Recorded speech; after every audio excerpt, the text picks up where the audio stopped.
അപ്പോഴേ നമുക്കിന്നൊരു വിളവെടുപ്പായാലും ആദ്യം തന്നെ കുറച്ച് പയറിൽ നിന്ന് തുടങ്ങാം. ഈ കാണുന്ന ചെടിയിൽ നിന്ന് നമ്മളിപ്പോൾ ഒരു 3-4 വട്ടം പയർ വിളവെടുത്തിട്ടുണ്ട്. ഇത് ലാസ്റ്റ് ട്രിപ്പാണേ, എക്സ്പയറി ആയി. അതുകൊണ്ട് തന്നെ ഇത് വെട്ടിയിട്ട് പുതിയ പയർ നടാൻ ഞാൻ അമ്മയോട് പറഞ്ഞിട്ടുണ്ട്. അപ്പോഴല്ലേ ഇടയ്ക്കൊക്കെ എനിക്ക് നിങ്ങളുടെ മുന്നിൽ ഇങ്ങനെ വിളവെടുപ്പായിട്ട് വരാൻ പറ്റുള്ളൂ. ഈ കാണുന്നതാണ് കൊടംപുളി. ഈ വർഷം നമ്മുടെ ഈ മരത്തിൽ നിറച്ചും കൊടംപുളി ഉണ്ടായിട്ടുണ്ടായിരുന്നേ. പക്ഷെ അപ്പോഴൊന്നും എനിക്കിങ്ങനെ വീഡിയോ എടുക്കാൻ തോന്നിയില്ല. ഇതിപ്പോൾ അവിടെ ഇവിടെയൊക്കെ 1-2 കിടക്കുമ്പോഴാണ് എനിക്ക് വീഡിയോ എടുക്കാൻ തോന്നുന്നത്. കാണുന്നത് പോലെയല്ല കേട്ടോ, പറിച്ചെടുക്കാൻ നല്ല പാടാണ്. അതുപോലെ തന്നെയാണ് ഇതൊന്ന് ഉണക്കി നമ്മുടെ മീൻകറിക്കകത്തിടുന്ന പരുവത്തിലെത്തിക്കാനും. ഈ വർഷം ഈ പുളി ഇവിടെ പഴുത്തപ്പോൾ മുതൽ നല്ല മഴയുണ്ടായിരുന്നു. അതുകൊണ്ട് തന്നെ ഉണക്കിയെടുക്കുന്നത് നല്ല ടാസ്ക് ആയിരുന്നു. പക്ഷേ ആവശ്യത്തിനുള്ളത് നമ്മൾ സ്റ്റോർ ചെയ്ത് വെച്ചിട്ടുണ്ട്. ഇതിപ്പോൾ അവിടെ ഇവിടെയൊക്കെ കുറച്ച് വീണ് കിടപ്പുണ്ട്. എല്ലാം നമുക്ക് പെറുക്കിയെടുക്കാം. ഇതിങ്ങനെ പഴുത്ത് നല്ല മഞ്ഞ കളർ കിടക്കുന്ന കാണുമ്പോൾ വെറുതെ കഴിക്കാൻ തോന്നാറുണ്ട് എനിക്ക്. നിങ്ങൾക്കോ? പക്ഷെ ഇത് കഴിക്കാൻ കൊള്ളില്ല കേട്ടോ. ഇതിനുള്ളിൽ ഒരു കുരുണ്ട്, അത് കഴിക്കാൻ ഒരു ടേസ്റ്റൊക്കെ ഉണ്ട്. അപ്പോൾ ഇത് കഴിച്ചിട്ടുള്ളവർ കമൻറ്റ് ചെയ്യാൻ മറക്കണ്ട. നമ്മുടെ വീട്ടിൽ എവിടെ നോക്കിയാലും കണ്ടുവരുന്നൊരു ഫ്രൂട്ടാണ് ആത്ത. ഇവർ പാകമായപ്പോൾ മുതൽ എല്ലാ ദിവസവും ഇത് പഴുത്തിട്ടുണ്ടോ എന്ന് വന്ന് നോക്കലാണ് എൻ്റെ ഇപ്പോഴത്തെ പ്രധാന വിനോദം. ഇതെല്ലാം വിളഞ്ഞിട്ടുണ്ട്, പക്ഷേ പഴുത്തിട്ടില്ല. ഇതൊക്കെ ഇങ്ങനെ ഉണ്ടായി നിൽക്കുന്ന കാണാൻ നല്ല ഭംഗിയില്ലേ? പക്ഷേ ഇവരും പാകമായിട്ടില്ല. എന്നാലും എല്ലാ ദിവസവും പറമ്പിൽ കൂടി നടന്ന് ഇവരൊക്കെ പാകമായിട്ടുണ്ടോ എന്നൊക്കെ നോക്കുന്നത് എനിക്ക് വലിയ ഇഷ്ടമാണ്. നമ്മുടെ അനുവാദം ഇല്ലാതെ നമ്മുടെ പറമ്പിൽ കിളുത്ത് വരുന്നൊരു സാധനമാണിത്, ചീര. എവിടെ നോക്കിയാലും ഉണ്ടാവും. ഇത് നമ്മൾ നട്ട് വളർത്തിയ പയറാണ്. അതുകൊണ്ട് തന്നെ ഒരു പയർ പോലും ഉണ്ടായിട്ടില്ല. പക്ഷെ വാശിക്ക് ഇലയും വള്ളിയും ഉണ്ടാവുന്നുണ്ട്.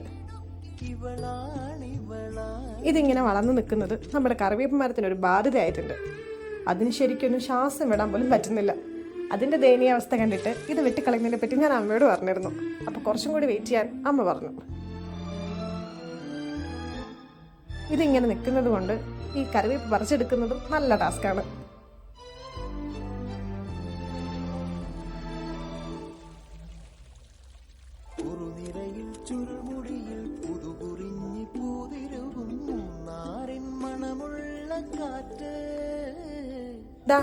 ഈ കാണുന്ന പൂക്കളൊക്കെ കാണാൻ നല്ല ഭംഗിയില്ലേ? ഒരു വെറൈറ്റിക്ക് വേണ്ടി നമുക്ക് ഇവരെ കൂടി അങ്ങ് വിളവെടുത്താലോ? എനിക്ക് ആഗ്രഹമുണ്ട്. പക്ഷെ അമ്മയുടെ മുഖത്ത് വരുന്ന എക്സ്പ്രഷൻ ഓർക്കുമ്പോൾ മനസ്സനുവദിക്കുന്നില്ല.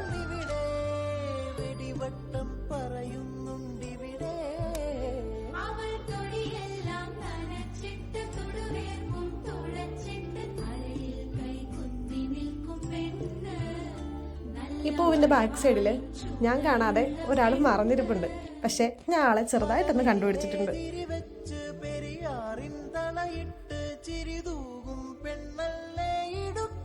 ഈ കാണുന്ന ശംഖുപുഷ്പത്തിന്റെ പൂ ഞാൻ എത്ര പറിച്ചാലും അമ്മ എന്നെ ഒന്നും പറയാറില്ല കേട്ടോ. ഇത് കാരണം വേറൊന്നുമല്ല, ബ്ലൂ ടീ, ബ്ലൂ ലൈം എന്നിങ്ങനെ പല പേരും പറഞ്ഞ് ഞാനിത് അകത്താക്കാറുണ്ട്. ഒട്ടും വേസ്റ്റ് ചെയ്യാറില്ല. അതുകൊണ്ടാണ്.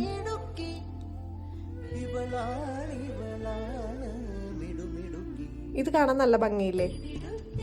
എനിക്കിഷ്ടമായി. നിങ്ങൾക്കോ? ഞാൻ നേരത്തെ വെട്ടിക്കളയണമെന്ന് പറഞ്ഞ പയറാണിത്. ഞാൻ പറയുന്നത് അറിഞ്ഞിട്ടാവണം ഇതിപ്പം മത്സരിച്ച് പൂക്കുന്നും കായ്ക്കുന്നുമുണ്ട്. ഒരു കണക്കിന് ആരെങ്കിലുമൊക്കെ ഒരു പേടിയുള്ളത് വളരെ നല്ലതാണ്.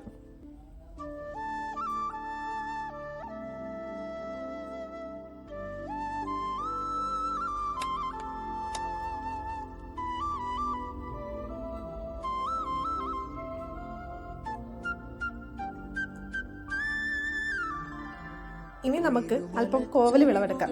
ഇത് പാകമായിട്ടില്ല. കാരണം വേറൊന്നുമല്ല, 2 ദിവസം മുന്നേ ഞാനിത് വിളവെടുത്തിരുന്നു. അപ്പോൾ വീഡിയോ എടുക്കാൻ മറന്നുപോയി. അതുകൊണ്ടാണ് ഇപ്പം ഈ കാണുന്ന പിഞ്ചൊക്കെ കൂടി വലിച്ചു പറിച്ചെടുക്കുന്നത്.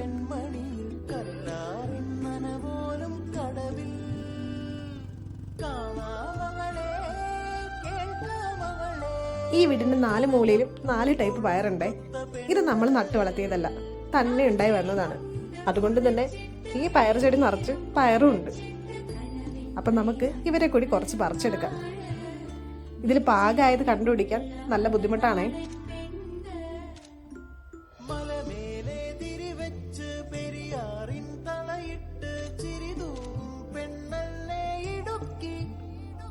ഇവളാണ്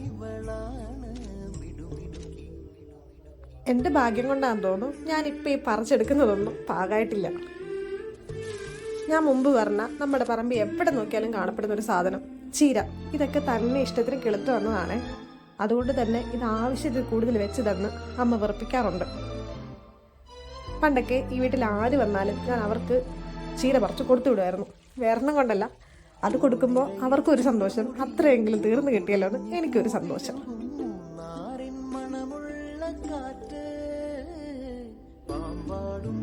ഈ പയറ് നിറച്ചിങ്ങനെ കായ്ച്ചു കിടക്കുന്ന കാണാൻ നല്ല ഭംഗിയാണ്. പറിച്ചെടുക്കാനും നല്ല ഭംഗിയുണ്ട്. കഴിക്കാൻ വലിയ ടേസ്റ്റ് ഒന്നും ഇല്ല, എനിക്കിഷ്ടമല്ല, അതുകൊണ്ടാണ്. ഞാൻ നേരത്തെ പറിച്ചെടുത്ത ശംഖുപുഷ്പത്തിന്റെ പൂ തൈ ഒരു പരുവത്തിലാക്കിയിട്ടുണ്ട്.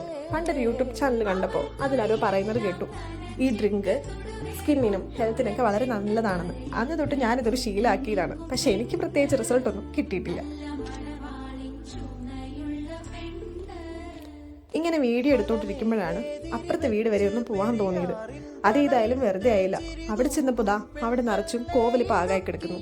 പിന്നെ ഒന്നും നോക്കിയില്ല, അവിടുത്തെ ചേച്ചിയോട് ഒരു പാത്രവും മേടിച്ച് ഞാൻ വിളവെടുപ്പ് ആരംഭിച്ചു. ഇത് വിളവെടുക്കുമ്പോൾ ഞാൻ ആ ചേച്ചിയോട് ഒരു കാര്യം മാത്രമേ ആവശ്യപ്പെട്ടുള്ളൂ. ഞാൻ ഈ വീഡിയോ പോസ്റ്റ് ചെയ്യുമ്പോൾ ഈ കോവൽ കണ്ട് നല്ല പരിചയമുണ്ടല്ലോ, ഇതാരാ നട്ടേ, ഇതാരാ വളർത്തിയേ, ഇങ്ങനെയുള്ള അവകാശവാദങ്ങളൊന്നും എൻ്റെ കമൻറ്റ് ബോക്സിൽ ഉന്നയിക്കരുതെന്ന് ഇവിടുത്തെ ചേട്ടനോട് പറയണോന്ന്. അത് വേറൊന്നും കൊണ്ടല്ല, അത് കാണുമ്പോൾ നിങ്ങൾക്കൊക്കെ എന്ത് തോന്നും, അതുകൊണ്ടാണ്.